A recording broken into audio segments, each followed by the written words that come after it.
So how to read news? Okay? Madami nagtatanong din sa akin, alright? Nagmo-monitor sila ng economic data or economic performance ng isang country.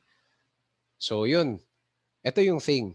Sa news kasi, may way din kung paano basahin. Yung mga iba kasi, kapag nakabasa kunyari, GBP umakyat, yung mga iba nagbabay ng GBP. Okay? Medyo delikado yan. Okay?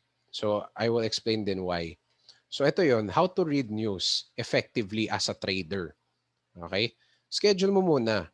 You can read the news daily in the morning. So ano pang reference lang siya? So yan, use it only as reference. Do not use it as a signal to enter. Okay? So take only the sentences you need and ignore the rest. Look at the key phrases. So later on, may example naman din ako dyan. So ito yung sabihin ko. Do not trade the news. Pag sinabi ng news article, bumaba ang GBP, wag mo ibenta ang GBP or wag mo ibenta ang GBP USD. Okay? Do your own analysis first. Kasi syempre, ano ba ang uh, ano ba ang role ng isang news outlet? Kumuha ng views. Paano kumuha ng views? Takutin ang readers or bigyan ng hope. O, 'di ba? So that's why meron silang mga headline na ganyan. So we do not trade the news. We use it as reference lang. And paminsan di rin naman kailangan gamitin talaga. It just gives us an idea kung anong nangyayari sa economic environment ng isang country. Okay? And yun, just so you know, yung mga news clipping sa kunyari Daily FX, meron silang technical outlook, meaning may analysis din yung mga writer. Kunyari, yung mga writer nagsulat, sa GBP USD, pumupunta na siya sa Fibonacci, blah, blah, blah. And then papasok ako dito. Huwag mong gamitin yung technical outlook as signal. Okay? Kasi yung mga analysts dyan, katulad naman din sa atin.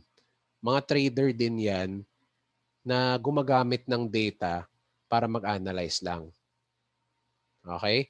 So kung mali sila, for sure, mali din kayo or magkakalos din kayo. Okay? Paminsan sila nga, hindi rin sila nagtitrade eh.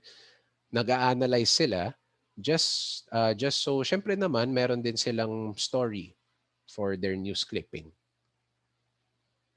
Okay? So example, bibigyan ako ng magandang example. Isa lang naman, wait lang.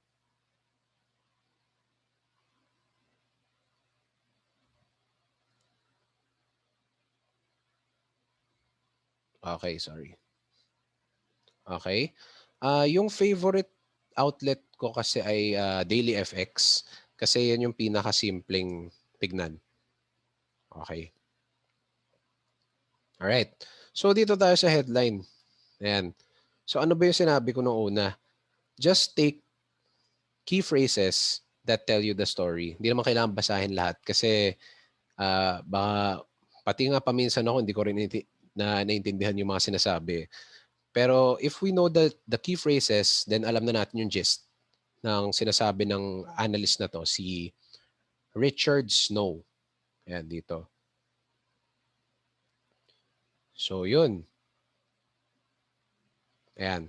So, usually, ang tinitignan natin ay yung mga ito, yung mga key points. Positive jobs data incapable of ushering GBP USD to a new yearly high.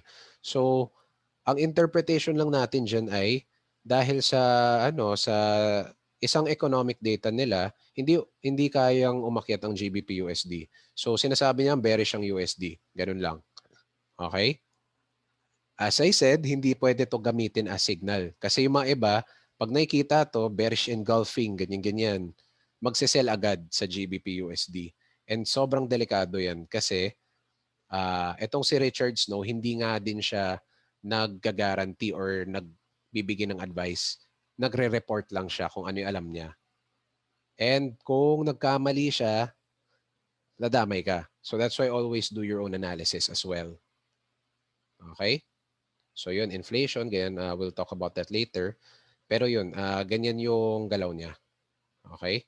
So, papakita ko yung technical outlook. So, ito yung example. Meron siyang pinapakitang GBP USD daily chart and then meron siyang analysis. Okay? And then meron din siyang yung mga ganito, sentiment reading. Okay? Do not follow this until meron kang sariling analysis. Okay? Yung mga iba kasi, uy, sinabi ni Richard Snow, kahit bearish to, akit pa rin. Sige, buy ako. Yung mga ganyan. So yun, we do not follow that kasi once again, kung nagkamali yan, mali din tayo. So yun, it's always very important to do our own analysis. Okay?